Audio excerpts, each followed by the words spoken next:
El Señor esté con vosotros. Lectura del Santo Evangelio según San Marcos. En aquel tiempo Jesús y sus discípulos llegaron a la otra orilla del mar, a la región de los Gerasenos. Apenas desembarcó, le salió al encuentro de entre los sepulcros un hombre poseído de espíritu inmundo. Y es que vivía entre los sepulcros, ni con cadenas podía ya nadie sujetarlo. Muchas veces lo habían sujetado con cepos y cadenas, pero él rompía las cadenas y destrozaba los cepos, y nadie tenía fuerza para dominarlo. Se pasaba el día y la noche en los sepulcros y en los montes, gritando e hiriéndose con piedras. Viendo de lejos a Jesús, echó a correr, se postró ante él y gritó con voz potente: ¿Qué tienes que ver conmigo, Jesús, Hijo de Dios Altísimo? Por Dios te lo pido, no me atormentes. Porque Jesús le estaba diciendo: Espíritu inmundo, sal de este hombre. Y le preguntó: ¿Cómo te llamas? Él respondió: Me llamo Legión, porque somos muchos. Y le rogaba con insistencia que no los expulsara de aquella comarca. Había cerca una gran piara de cerdos paciendo en la falda del monte. Los espíritus le rogaron: Envíanos a los cerdos para que entremos en ellos. Él se lo permitió. Los espíritus inmundos salieron del hombre y se metieron en los cerdos, y la piara, unos 2000, se abalanzó acantilado abajo al mar y se ahogó en el mar. Los porquerizos huyeron y dieron la noticia en la ciudad y en los campos, y la gente fue a ver qué había pasado. Se acercaron a Jesús y vieron al endemoniado que había tenido la legión, sentado, vestido y en su juicio, y se asustaron. Los que lo habían visto les contaron lo que había pasado al endemoniado y a los cerdos. Ellos le rogaban que se marchase de su comarca. Mientras embarcaba, el que había estado poseído por el demonio le pidió que le permitiese estar con él. Pero no se lo permitió, sino que le dijo: Vete a casa con los tuyos y anúnciales lo que el Señor ha hecho contigo y que ha tenido misericordia de ti. El hombre se marchó y empezó a proclamar por la Decápolis lo que Jesús había hecho con él. Todos se admiraban. Palabra del Señor. Hoy hemos escuchado con el salmista que el Señor es grande en su bondad y que ésta alcanza a los que le temen. Temamos, hermanos. Volvamos de nuevo un día más nuestro corazón al Señor. Pongamos en Él toda nuestra confianza. Le pidamos que no aparte de nosotros su espíritu, que no levante su mano,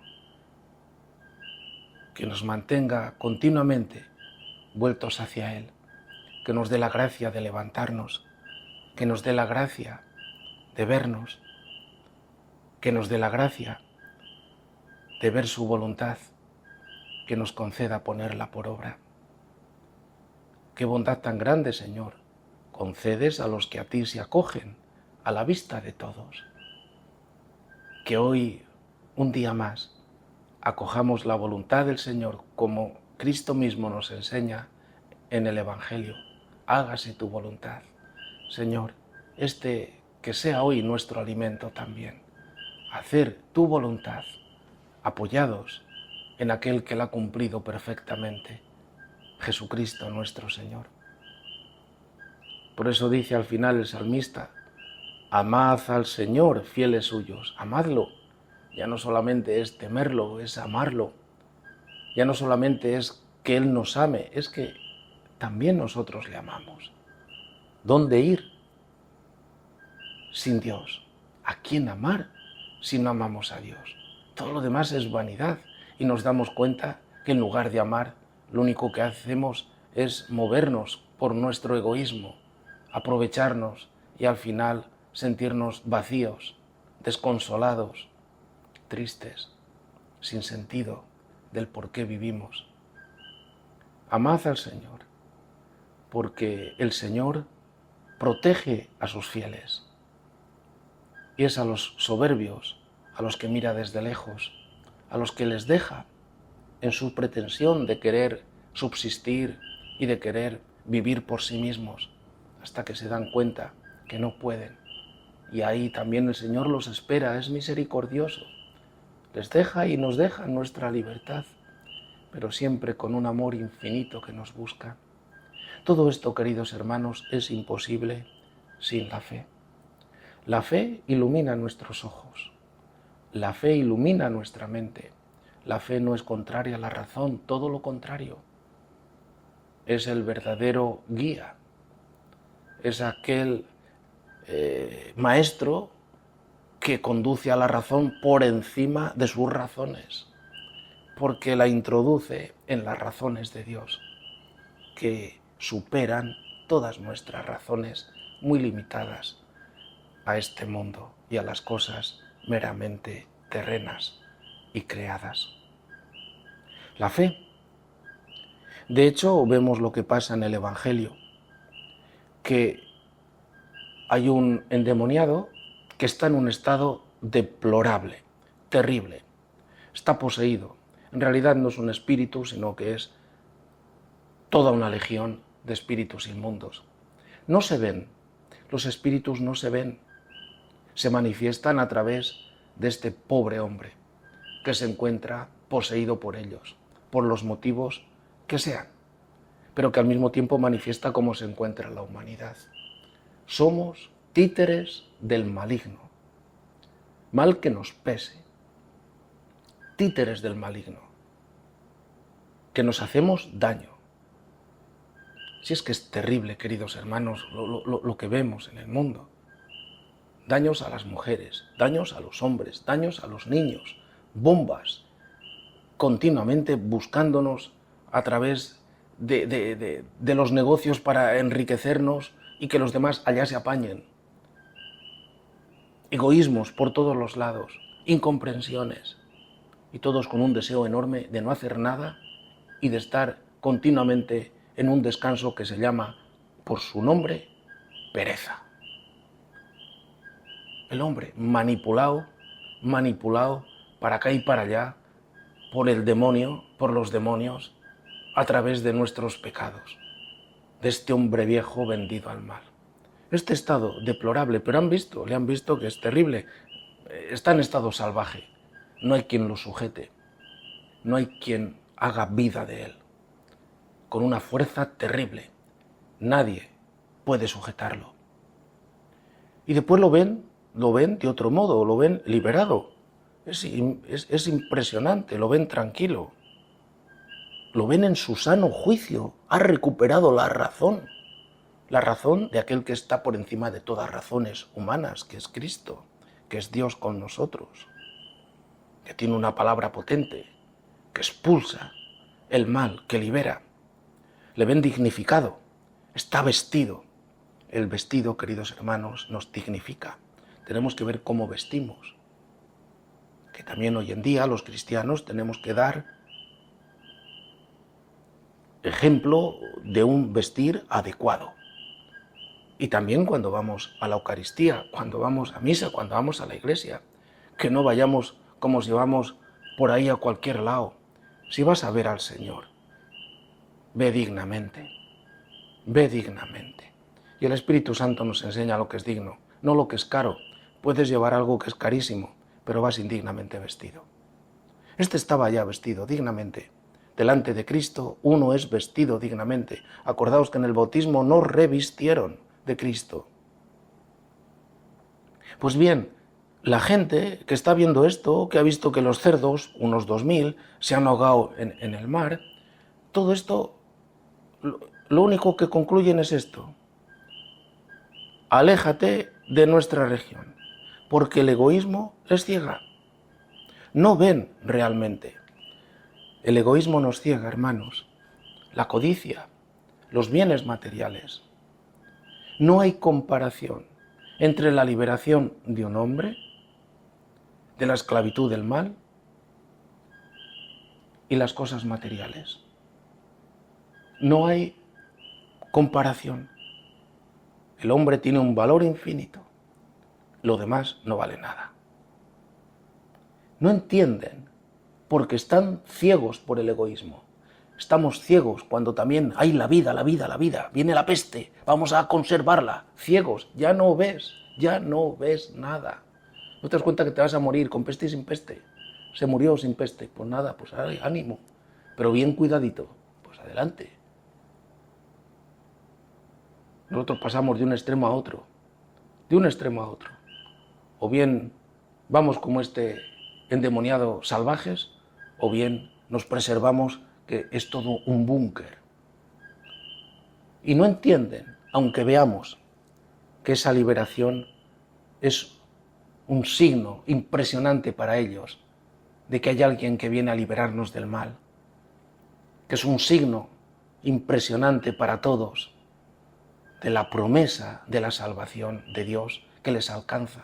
Está en la Decápolis, está en terreno pagano. Jesús, su mismo nombre dice, Dios salva, Dios es salvador, pues no lo ven. ¿Por qué? Porque no tienen fe, la fe. Y no comprenden la vida, no comprenden los acontecimientos, no comprenden lo que acontece en ella. Por eso la gente está desorientada terriblemente, no saben para qué viven. Y aunque vayamos a un psicólogo, si el psicólogo no sabe para qué vive, porque no lo sabe, y está únicamente encerrado en los límites de este mundo porque también le falta fe, pues todos sus conocimientos, que puede tener muchos, se quedan limitados a un saber humano, y si encima está lleno de pecado, pues todavía peor, porque orientará hacia una falsa liberación. La fe es la que ilumina, es la que nos introduce en un corazón más grande que el nuestro, que es el de Cristo. Es el que nos introduce en alguien que es mucho más fuerte que el maligno, que es Cristo. En alguien que es mucho más fuerte que la muerte, que es Cristo, que es nuestra vida. La fe. Y la fe siempre tiene victorias, como dice la primera lectura, y derrotas. Y concluyo con esto. Victorias y derrotas. Dice la primera lectura que por la fe, Gedeón, Barak, Sansón, etc., jueces y profetas han obrado unas obras impresionantes, conquistan reinos, cierran fauces de leones, apagan hogueras voraces, etc. Victorias de la fe. Y también nos habla de derrotas por la fe. Nos habla que fueron torturados, pasaron por la prueba de las burlas, de los azotes, las cadenas y la cárcel, fueron apedreados, fueron aserrados, murieron a espada. Tremendo. Dice hombres, mujeres de los que el mundo no era digno de ellos. Estas derrotas son más impresionantes porque manifiestan hasta qué punto la fe no se deja doblegar, hasta qué punto Dios es fuerte en ellos, hasta qué punto, si hablamos de los cristianos, Cristo se manifiesta en nuestra debilidad. No se dejan desorientar por los eventos, no se dejan sobornar, no apostatan por temor a un sufrimiento, no apostatan con el fin de conseguir una liberación meramente temporal y pasajera. También nuestro Señor pues fue aplaudido, que bien habla, nadie ha hablado como Él, qué obras realiza, obras impresionantes, pero después a la pasión, condenado, flagelado, coronado de espinas, crucificado, etc. La derrota. Pero ya veis, en las derrotas se manifiesta la victoria. Tenemos que pedir al Señor que nos ayude a vivir de fe, a seguirle en la fe y a vivir de fe. El justo vive de la fe. Y vive siempre en los éxitos y en las derrotas, cuando estamos consolados y cuando estamos desolados o desconsolados. Porque la fe saca bien de todo, se aprovecha de todo para unirse cada vez más a Jesús. que nos unamos por eso cada vez más al misterio de muerte del Señor, que le pidamos que aumente nuestra fe, para que, unidos a Cristo en su muerte y resurrección, consigamos la victoria que Él mismo ha obtenido para nosotros sobre la mundanidad, sobre la carne, sobre el mal, sobre el pecado, y podamos cantar ya en esta vida las alabanzas del Señor, que ha sido bueno y potente con nosotros. Que así sea.